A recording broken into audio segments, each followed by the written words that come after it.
Welcome to today's episode. Today we're going to be talking about, is Michigan a blue state? And we're also going to be talking about why political labels often hide more information than they reveal, even though they're supposed to be a label that tells you a lot about somebody or some place.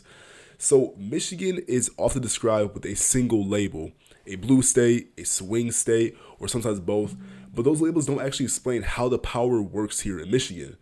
In the last two episodes, we talked about what Michigan politics actually controls and how power moves quietly through process and procedures. Today, we're going to be talking about something that shapes almost every single political conversation, which is the labels, partisan labels. Labels feel useful because they make politics feel predictable. But in Michigan, labels cause more confusion than clarity. And a label is supposed to make things more clear and understandable because you could typically guess what a Democrat's going to do or what a Democrat's opinion is going to be on something or what a red state is going to do regarding a certain issue. But Michigan is not one of those states where you can just predict what we're going to do next. And so first, before we start talking about political labels and how they're relevant to Michigan specifically, let's talk about why political labels exist. It's simply because they help. It helps the media simplify stories because, things are either Republican or Democrat. And of course, there's other parties, but those are the two prevalent ones in our country. It also helps campaigns target voters because it gives us a shared identity. A Democratic candidate can target Democrats or a Republican candidate can target Republicans. And it makes things easier. It creates community. It creates in-group, but it also creates out-group. It creates division. It creates, oh, you're different than me. I'm a Republican. You're a Democrat. I'm a Democrat. You're a Republican. We're not the same. So it has its pros and cons, but nevertheless, it creates identity, shared meaning, and shared enemy. It creates closeness. And so people affiliate themselves and they identify with a particular political label or identity, and they give that same identity to spaces where they all gather together. So to call a place red or blue is a shortcut, and it creates a general understanding of what that geographical area is going to adhere to. And so the shortcuts are not as helpful in a state like Michigan, where we have a greater diversity of thought and ideology. Michigan is one of those states where we do not have one political party that can equally represent all of us, or even an overwhelming majority of us. Michigan is very diverse politically, and we have a variety of different ideologies based on the north and the south, the west and the east, in-city, outer city, inner city, outer city, suburbs, rural areas. We have a lot going on in Michigan. And so calling it a blue state because our governor is blue is very, very narrow, and it does not grasp what is actually going on in Michigan. And so when people say Michigan is a blue state, they are simply referring to the fact that our governor is a Democrat, not because Michiganders are actually very Democratic. Like Texas, for example, is a red state, and rightfully so. We understand that Texas is a red state. Michigan is not nearly as blue as Texas is red, and the previous governor before Gretchen Whitmer was a Republican. And so we can't just define Michigan as a blue state because of the recent statewide election. Because if we have a Republican in a few months when we elect our next governor, we're not going to automatically think that everyone's a Republican in Michigan. Yeah, it'll be a red state technically because of our governor, but it's not really going to be a red state, And so it's not completely wrong to call Michigan red or blue based on their governor, but it is incomplete and it is misleading. And this is incomplete because it presumes that political identity is uniform in Michigan, which it is not. Or that voting behavior in Michigan is consistent, which it is not. Texas, sure, these things are true. Michigan, not so much. We might have a Democrat-Republican, Democrat-Republican. Texas, they have not had a single Democratic-Republican. They have not had a single Democratic governor in my entire life. Michigan, we switch back and forth. Also, when you give an entire state a political identity, you can guess what the outcome of their policies are going to be. None of these things are true in Michigan, though. And so, as I said in episode 1, Michigan has a divided political geography, which means that different regions experience different economies, different public services, different policy pressures. Each region is different in Michigan. We are not all Democrats, all Republicans, all left, all right. Urban areas, suburban areas, and rural areas are often prioritizing different things, or they respond differently to the exact same policies. The exact same policy will affect one side of the state differently than the other, and there will be a completely different reaction and outrage from one side while complete joy from another side. We have a lot of political diversity and a lot of political opposition within our one state. So this creates a state where not a single political narrative can fully fit everybody, not even a majority of us, not even 50-50. It's not like that. It's not one of those states. And it's not a bad thing. It's just true. It's an observation.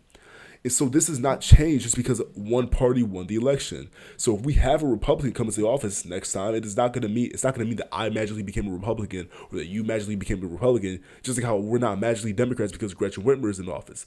There's always going to be a diversity in Michigan. Michigan is just one of those states. Another problem is that identifying Michigan as a blue state really makes us assume that we're probably going to have a blue governor next. But the outcome in Michigan is not predictable at all. And we have no clue who is going to be our next governor, whether he's going to be a man or a woman, a Democrat or a Republican, a socialist.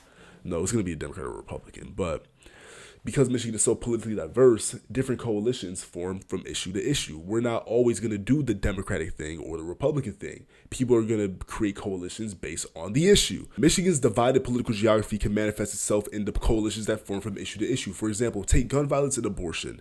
Democrats are typically going to be anti-guns, pro-abortion.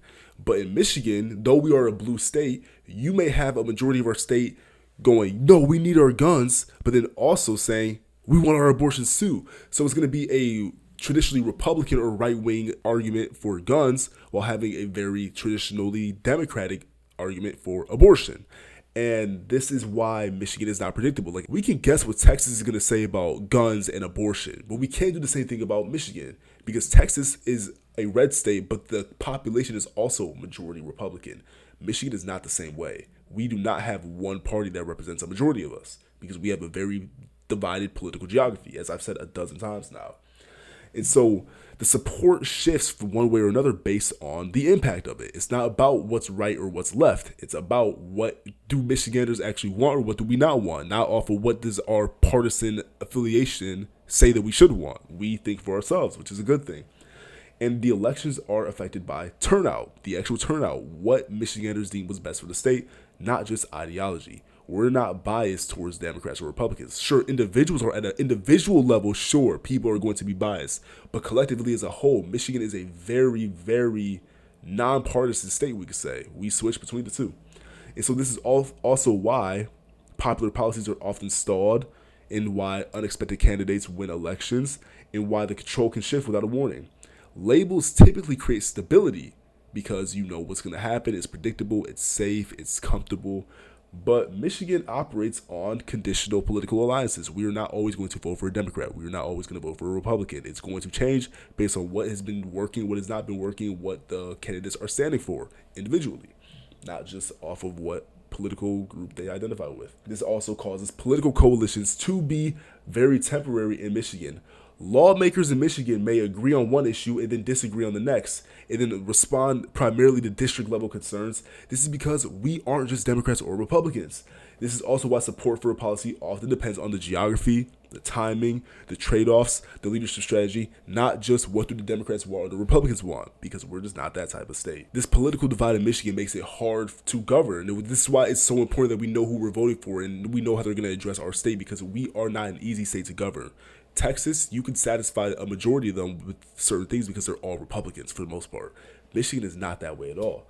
And so it also explains why it's so difficult to compromise on certain issues, because it's hard to meet in the middle because we are so divided as a state. And it's not divided in a bad way where it's like we're segregated like the 1960s, but it's just like we all think differently all over the state. Different subcultures, different regions, we think differently in Michigan.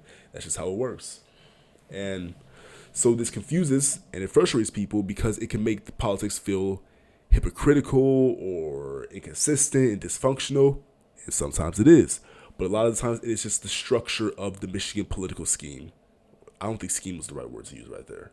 But the state leaders are governing across conflicting regional priorities and competing economic interests and limited political capital. And so they can only do so much and satisfy so many people. And when you have a bunch of people that want different things, you have to satisfy some of them and let down some of the other ones, which is why it's going to be hard to be a politician in Michigan, especially the next governor.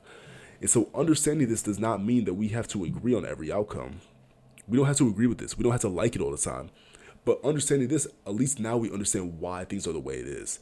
If we're not going to be able to do what we want to do, let's at least know why we can't do what we want to do. Why can't things get done? Why can't certain bills get passed? Why can't certain changes be made? We need to understand how the political structure of our state is structured. I feel like I just said the same thing twice. We We need to know the structure of our political system so we know why Michigan operates the way that it operates. On my podcast, I avoid making simple labels, and I'm not going to try to make predictions of what's going to happen next, because we don't know what's going to happen next in Michigan. We don't know what's going to happen next at the federal level either. Our commander-in-chief is quite unpredictable sometimes. But in Michigan especially, we don't know what's going to happen next. And so, yeah, it can get really confusing really fast. And this is why I avoid simple labels and making predictions. And I try to focus on the structure and the process and the consequences of what's going on. If you're in the weekly briefing, the email list where I keep you up to date with what's going on in Michigan, I keep my opinion out of it. I just try to document what is actually going on and inform you guys what is happening, not my interpretation of it, not what I think it's going to cause or what's going to happen next, because you can never be too sure in Michigan. And so if you rely on labels, Democrats, Republicans, to understand what's going on or to understand what is going to happen next, or just to interpret politicians based off of the political affiliation or the ideology, you're going to miss what really matters in politics, at least in Michigan at the state level. And so it's very important for us to understand this all. Though it's confusing, it may sound like I'm talking in circles because it's kind of like a tongue twister saying these things. It's very important that in the next few months, we're going to be choosing our next governor.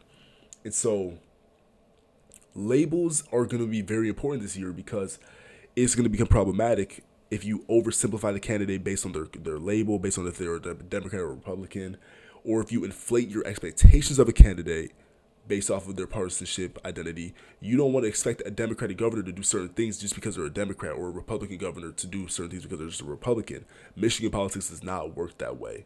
And if you rely too much on the identity of the candidate you're going to vote for, you are going to distort what is realistic. What is the candidate actually going to do for the state of Michigan? Because a Democratic governor is going to have to work with Republicans. And Whitmer has exemplified this numerous times. We even saw her posted up with Trump. And so you need to understand that you need to actually vote for the candidate and what they actually stand for. This is why I'm going to be making videos talking about each candidate and what they stand for, so that you know what you were voting for. Do not pick a candidate just because they are a Democrat or just because they are a Republican.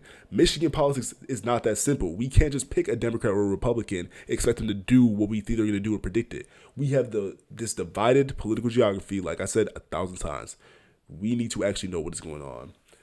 And so, yeah, before we start evaluating candidates for the governor of Michigan, we need to understand the office and the constraints and the trade-offs, which is why in the next episode, I'm going to be talking about the governor's office itself, what the governor does and does not control in Michigan, and how can you fairly evaluate the candidates, and even if you don't know what they're actually running for, because how can you fairly evaluate the candidates if you don't know what office they're actually running for? So I want to talk about what does the governor of Michigan actually do, and yeah, then you know what you're trying to hire somebody for. But yeah, if this episode helped you understand Michigan politics even a little bit more, please subscribe and tune in next week to learn what does the governor of Michigan actually do. And if you're not on the email list, sign up for the email list. You got to stay informed. You got to know what's going on in your state. Sign up for the email list. Let's make this easy for both of us. But thank you so much. I will see you next week.